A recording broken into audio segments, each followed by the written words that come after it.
Hello friend, कैसे हो? आशा करता हूँ सब अच्छे होंगे और अपनी ज़िंदगी खुशहाली से जी रहे होंगे। आज एक मुद्दा है असल में जो देश को लेके बहुत ही सीरियस है।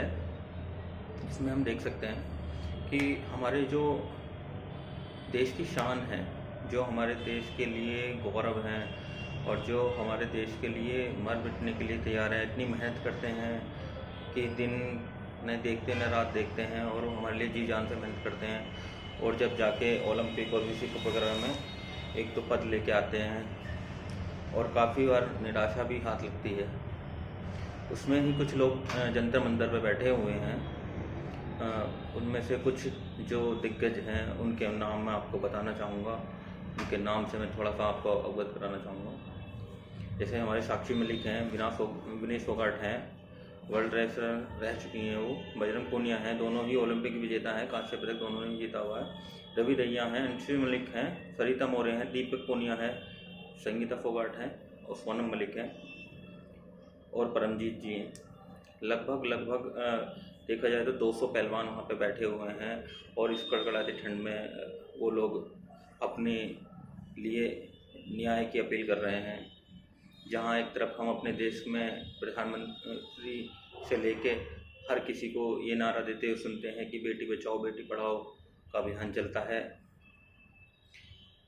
और इस टाइम हमारे सभी लोग चाहे वो किसी भी सरकार से हों, सब के सब चुनाव प्रचार में व्यस्त हैं। बेटी बचाओ बेटी पढ़ाओ के लिए कौन देखेगा, कौन आगे आएगा? मीडिया जो है वो पूरी तरह से बातों को नहीं रख पा रही है। जंतर मंतर पे जो लोग बैठे हुए हैं उन्होंने बहुत आशा से मतलब ये सब चीज़ें की हैं, और मतलब जो महिला हमारे देश के लिए आन शान और देश की सशक्त महिला जो कहते थे, नारे लगाते थे और कहते थे कि ये बेटी हमारे देश का गौरव बढ़ाएंगी और हमारे देश के लिए इतना कुछ कर रहे हैं। कॉमनवेल्थ एशिया कप में जो उनके साथ यौन शोषण हुआ है वो बहुत ही ज़्यादा, मैं कहूँगा, शर्मनाक है। ऐसा कभी मैं अपनी ज़िंदगी में भी नहीं सोच सकता कि ऐसा कुछ हमारे देश में भी हो सकता है। और आप खुद अनुमान लगाइए, जब देश की बेटी रोड पे आके बैठी हुई हैं और वो अपने लिए न्याय की अपील मांग कर रही हैं, फिर भी उन्हें न्याय नहीं मिल पा रहा है। जहाँ देश और सरकार सब अपने अपने चुनाव की तरफ व्यस्त हैं। इनमें से उन्होंने साक्षी ने और विनेश फोगाट ने, रवि दहिया जी ने मिल के केंद्रीय मंत्री अनुराग ठाकुर से मुलाकात भी की थी। वहाँ पे भी कोई नतीजा नहीं निकला। उससे भी बाद भी वो कई मंत्रियों से मिली जिन्होंने उन्हें कोई ऐसा आश्वासन नहीं दिया कि कोई उनके लिए कुछ कर पाएगा। सबके सब चुप्पी साधे बैठे हैं। कोई खुलकर किसी के साथ सहानुभूति ही दिखा रहा है, पर बोलने के लिए कोई तैयार नहीं है कि कम से कम हम अपने देश की उन बेटी के लिए जो रजत पदक और हमारे लिए इतनी मेहनत करके दूसरे देशों में जाके हमारा नाम रोशन करती हैं, उनके लिए कुछ किया जाए। इन्होंने सन 2014 में स्मृति ईरानी जी ने का एक भाषण मुझे बहुत अच्छे से याद है। उन्होंने कहा था कि मैं जब मुंबई से दिल्ली ट्रैवल करते हुए आती हूँ तो मैं अपनी बेटी के टच में रहती हूँ और उससे बात करती रहती हूँ। कहीं ऐसा ना हो कि मतलब मेरी बेटी के साथ कोई दिक्कत हो जाए, और मैं बहुत परेशान रहती हूँ जब तक मैं घर नहीं पहुँच जाती। मैं कहता हूँ कि देखो, सरकारें बदलती रहती हैं, टाइम बदलता रहता है, मगर कम से कम आप इन चीज़ों को मुद्दा उठाइए और उन जो हमारे देश का गौरव है, जो हमारे देश की लिए आन बान शान हैं, कम से कम उनके लिए आप ठोस से ठोस कदम उठाइए और जो आरोपी हैं उन्हें सज़ा ज़रूर दिलाएं। मैं इनमें सभी को कहना चाहता हूँ, जब 200 पहलवान वहाँ पे आके बैठे हुए हैं जंतर मंतर पे, वो धरना कर रहे हैं, तो क्यों एक कमेटी नहीं बनाई जा सकती उन पर? क्यों उनके न्याय के लिए कोई बात नहीं कर पा रहा है? क्यों, आखिर क्या गुनाह कर दिया उन्होंने जो अपने लिए न्याय के लिए वो रोड पे बैठ गए हैं? वे लड़की जो हमारे देश की कभी शेरनी कहलाती थी, वो आज रोड पे बैठी हुई हैं और अपने लिए न्याय मांग रही हैं। ये बहुत शर्मनाक है कि हम कुछ नहीं कर पा रहे हैं इसमें। ना ही हमारे देश का कोई भी, चाहे वो मंत्री हो, मुख्यमंत्री हो, कोई भी प्रधानमंत्री हो, कोई भी किसी की तरफ हम न्याय की उम्मीद से नहीं देख पा रहे हैं। जिन्होंने इन लड़कियों पे ये गलत कार्य किए हैं, उन लोगों का हाल भी शर्मनाक होना ही चाहिए। देश को मेडल जिताने के लिए उन्होंने पता नहीं कितने कुर्बानियाँ दी हैं। अपने आप को सुबह उठकर शाम में अपने आप को जागरूक किया है। देश के लिए उन्होंने कितनी मेहनत करी है, ये हम खुद देख सकते हैं कि कैसे कैसे वो लोग मेहनत करते हैं और आगे आते हैं। और 5-6 लड़कियों ने ये बयान भी दिए हैं कि उनके पास कुछ सबूत भी हैं, तो कम से कम कोई कमेटी बना के देखा जाए। और ऐसे किसी को ज़िंदगी के लिए आपको बहुत ठोस कदम उठाने चाहिए, कि सोचना चाहिए कि हमारे देश का गौरव और सम्मान आज कहाँ है, जो इनकी तरफ हम ध्यान नहीं दे पा रहे हैं। देश के लिए इन्होंने इतने कुछ किया है कि मतलब कि कॉमनवेल्थ से लेके एशिया कप तक ये लोग खेलने गए हैं। और मानसिक रूप से अब ये लोग बहुत ज़्यादा परेशान हैं। और आगे आप चलकर ये देखिए कि आने वाला जो टाइम आएगा, आने वाला टाइम में आप देखेंगे कि मतलब ये लोग आगे जाके कोच बनते हैं। जो हमारे देश में पदक लेके या खेल के जो लोग विजयी होते हैं, वो आगे जाके कोच बनते हैं।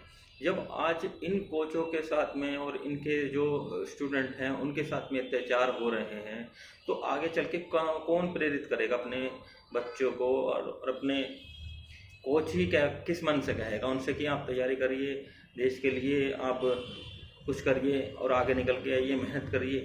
कैसे हो पाएगा सब कुछ चीज़ें? मुझे बहुत ही ज़्यादा शर्मिंदगी महसूस हो रही है कि मतलब देश के लिए कोई इनके लिए तरफ ध्यान नहीं दे पा रहा। और ये बेचार बहुत ज़्यादा परेशान हैं ये लोग। जो लोग सोचिए अपने घर से निकलने के लिए तैयार नहीं है, हम अपनी रजाई से पैर बाहर निकालने के लिए तैयार नहीं हैं इतनी ठंड में, और वो लोग धरना प्रदर्शन कर रहे हैं, परेशान हैं बहुत ज़्यादा। तभी तो वो सड़क पर बैठे हुए हैं, तभी तो वो जनता मंदिर पर बैठे हुए हैं, तभी तो वो अपने लिए न्याय की मांग कर रहे हैं। उनकी भी बात में मैं चाहता हूँ देश के प्रधानमंत्री से, गृह मंत्री जी से और वहाँ के मुख्यमंत्री जी से कि आप उनकी बात सुनिए और उनके लिए कमेटी की गठित करें, जिससे उन्हें न्याय मिल सके और उनकी बात को सर्वोपरि दी जाए और उन्हें सब कुछ बोलने दिया जाए। और जो भी इस आरोप में दोषी है उसे सख्त से सख्त सजा दी जाए, क्योंकि जो हमारे देश की बेटी की इज्जत नहीं कर सकते, वो हमारे देश की इज्जत क्या करेंगे? मैं उनके लिए सख्त से सख्त सज़ा की आपसे गुहार लगाता हूँ कि आप प्रधानमंत्री जी, आप इसमें देखिए, आप चुनाव वगैरह को छोड़िए। सबसे पहले एक हमारे जो राज्य हो या फिर केंद्र हो, उसमें सबसे ज़्यादा इम्पोर्टेंट ये है कि हमारे देश का नागरिक सुरक्षित है या नहीं है। अगर हमारे देश की बेटी आज इस तरह से कुछ चीज़ें कह रही हैं और सामने आके सब कुछ चीज़ें और सबूत भी देने के लिए तैयार हैं, और कि मानसिक रूप से कितना परेशान होंगी जो इन चीज़ों के लिए अब आगे आई हैं निकल कर। उन्होंने बताया कि हम कई सालों से कोशिश कर रहे हैं, कुछ नहीं हो पा रहा, फिर हमें अब जाके रोड पे आना पड़ा है, अपनी बात को रखना पड़ा है। अब जब ये लोग नहीं समझ रहे, क्या करा जाए? तो इसलिए मैं चाहता हूँ कि आग्रह करता हूँ मैं देश के प्रधानमंत्री से और गृह मंत्री जी से कि आप इस मामले को संज्ञान में लें और आरोपी को सख्त से सख्त सज़ा दें और इनके साथ में न्याय हो।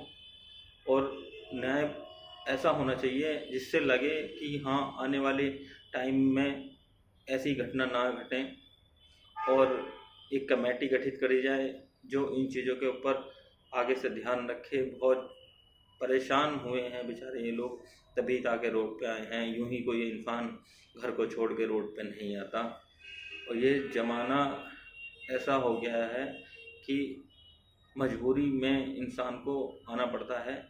तो प्लीज़ आपसे रिक्वेस्ट करूँगा मैं कि आप सब देशवासियों, लोगों, माताएं, बहनों, सब आप इस वीडियो को फॉरवर्ड करें और देश की आवाज़ को बुलंद करें और उन बेटियों को न्याय दिलाने के लिए आगे आएँ और उनके लिए जो भी हो सकता है आप करने के लिए तैयार रहें। और मैं तो यही कहूँगा कि उन्हें न्याय मिलना चाहिए, उनकी ये उम्मीद नहीं टूटनी चाहिए, क्योंकि अगर उनकी ये उम्मीदें टूट गईं तो आगे जाके हमारे लिए कभी कॉमनवेल्थ, एशिया कप या किसी भी मंडल, कहीं भी राज्य स्तर पे या स्टेट लेवल पे हम उनसे मेडल की उम्मीद नहीं कर सकते। तो कृपया कर आप थोड़ा सा लाइक और सब्सक्राइब करें इस चैनल को और उनके लिए जो भी हो सके वो करें और इस वीडियो को फॉरवर्ड करें और अधिक से अधिक लोगों को जागरूक करें और इस बात को संज्ञान में लेने के लिए प्रधानमंत्री जी से आग्रह करें और एक कमेटी इस पर गठित हो और उन्हें न्याय मिले। जय हिंद, जय भारत।